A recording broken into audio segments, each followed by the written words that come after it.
Boa tarde, pessoal. Estamos aqui novamente, retornando, e dessa vez para falar do Setembro Amarelo.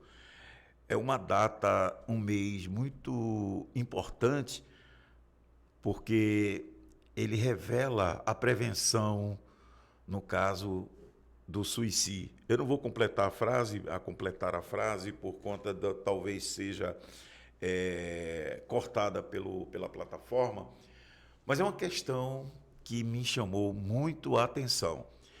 Você pode observar em algumas instituições, estão lá aquela frase do Setembro Amarelo, e, logicamente, quem vive inserido na sociedade, logicamente percebe, perto de si já aconteceu alguém que ceifou a sua própria vida. E o que me chamou mais atenção é a questão dos pastores. Muitos pastores estão ceifando suas próprias vidas.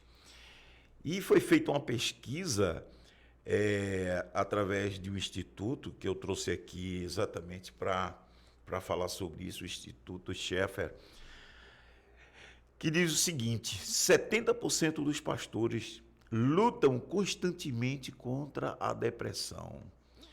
71% se dizem esgotados. 80% acreditam que o ministério pastoral afetou negativamente suas famílias. E 70% dizem não ter um amigo próximo. Esse é um fato muito relevante, porque essa pesquisa foi feita com vários pastores.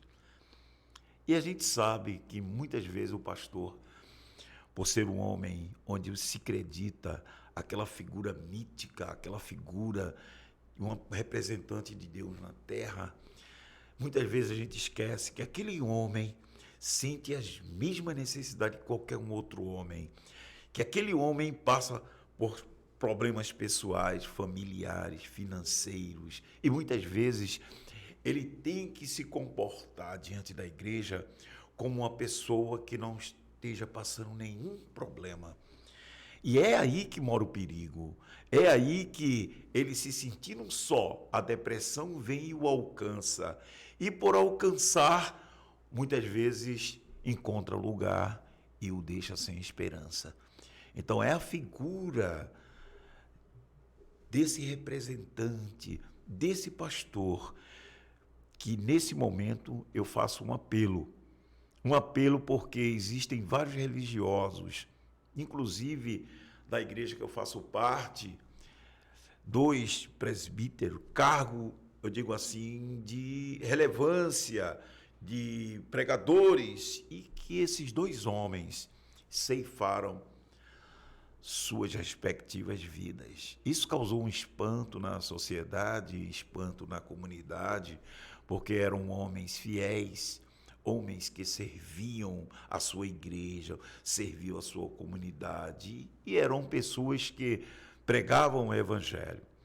Então, a gente tem que ter o olhar para essas pessoas, muitas vezes ao grito, e nós não ouvimos. Ao grito, muitas vezes, de uma depressão, de alguma coisa que seja notado, um choro, e a gente não percebe, porque você está ali para ser alimentado, você está ali ouvindo aquele homem ali na frente, mas por trás dele, ele está passando por problemas e você não o detecta. Então, esses 2 homens, homens já vividos na vida, não eram jovens, mas ao longo de suas trajetórias ceifaram as próprias vidas de uma forma terrível. Isso foi motivo da mídia questionar: poxa, ele não pregava, ele não era feliz. Aí é que mora o perigo. Muitas vezes você fala aquilo e você não vive. Muitas vezes você prega e não prega para si mesmo. Muitas vezes você cuida dos outros, mas não cuida de si mesmo. E nós temos muitos pastores nos Estados Unidos, aqui no Brasil, que cometeram esse ato.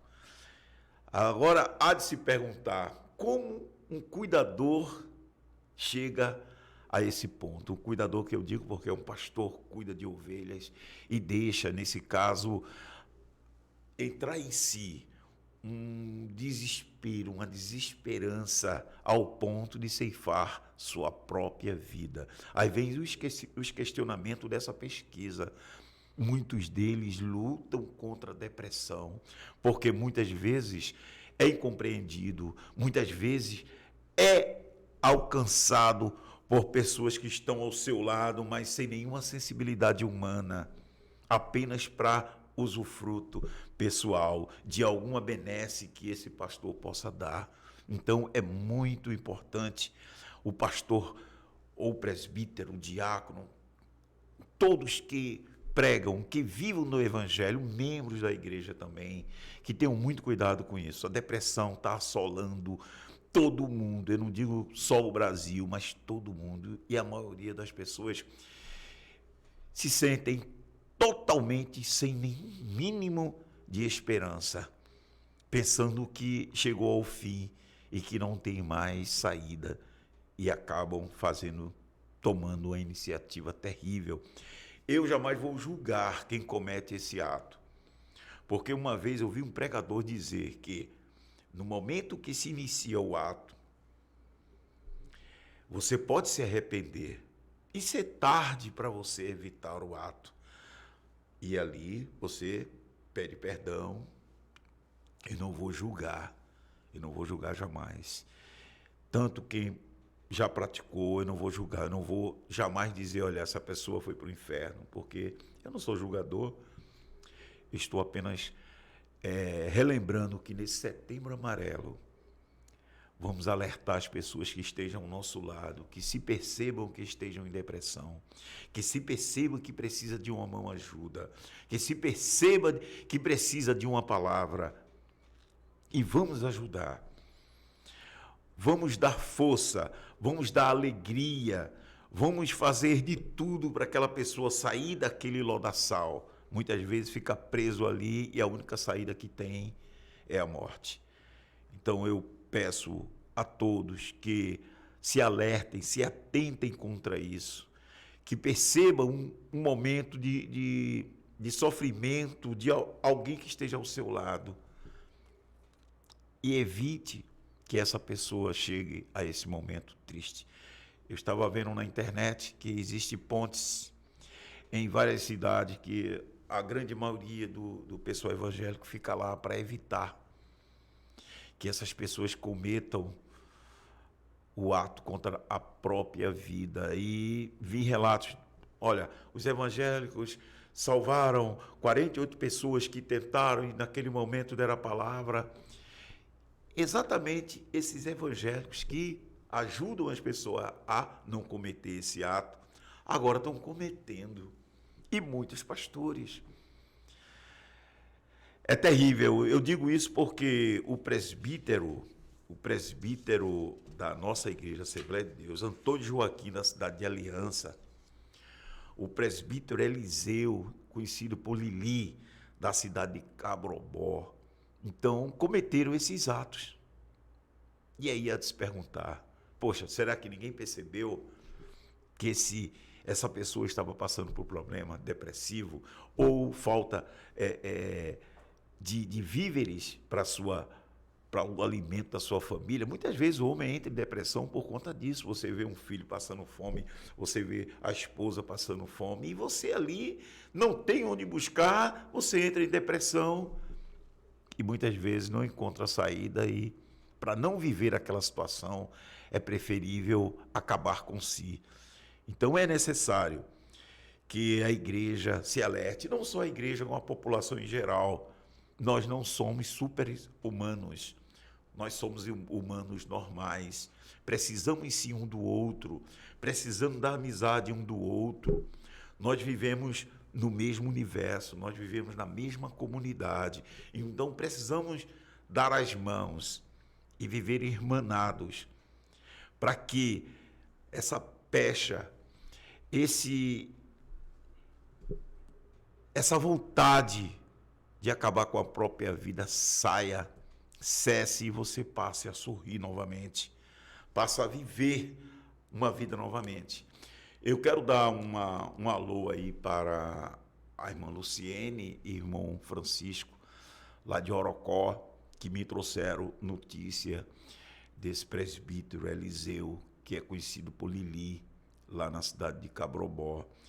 Quero mandar também um abraço aí para todos que assistem o canal, a todos que compartilham conosco aí das palavras, das denúncias, de tudo que a gente coloca aqui. E quero também parabenizar também o irmão Josué Augusto. O irmão Josué Augusto tem sido um parceiro aqui do canal e tem nos ajudado muito nas denúncias que nós estamos fazendo. Vamos continuar com as denúncias, não vamos parar. E quero agradecer a todos que são inscritos, a todos que compartilham, a todos que difundem todas as nossas mensagens. Nós traremos na próxima semana, fugindo um pouco do foco das denúncias, vamos trazer aqui o cônsul da Finlândia, vamos trazer também, na parte da tarde, a defensora pública Tereza Joaci, colega de tribunal, e também vamos trazer outras pessoas com projetos, com mensagens para todos os inscritos. Muito obrigado a todos.